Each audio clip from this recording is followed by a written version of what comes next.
মুর্শিদাবাদের কান্দিতে মায়াপুরের ইসকন মন্দির ৪৩তম বর্ষে কান্দি অরবিন্দ স্পোর্টিং ক্লাবের থিম নদিয়ার মায়াপুরের ইসকন মন্দির। মুর্শিদাবাদ জেলার কান্দি অরবিন্দ স্পোর্টিং ক্লাবের ৪৩তম বছরে পুজোর থিম মায়াপুরের ইসকন মন্দির। সোমবার সন্ধ্যায় পুজোর উদ্বোধন করার সঙ্গে সঙ্গে সাধারণ মানুষের জন্য খুলে গেল মণ্ডপের দ্বার।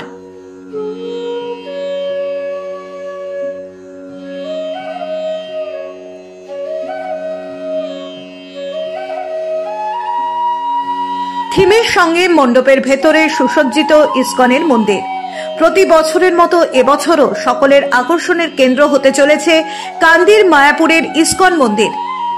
যে মায়াপুর না গিয়েও যে কান্দির মধ্যে এত সুন্দর ইসকনটা করা হয়েছে, ভেতরটা আরও সুন্দর, বাইরেটা যতটা না সুন্দর ভেতরটা আরও ভালো লাগছে। মানে মনটা একেবারে মুগ্ধ হয়ে গেলাম দেখে, এত ভালো লাগছে।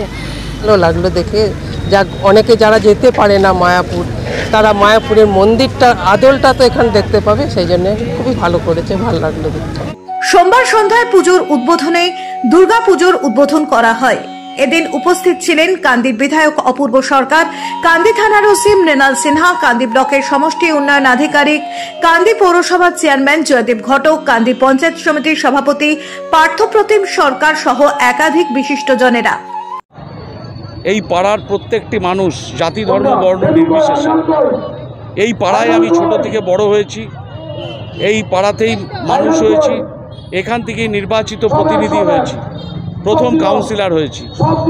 সেই পুজোয় আজকে আনুষ্ঠানিক উদ্বোধন।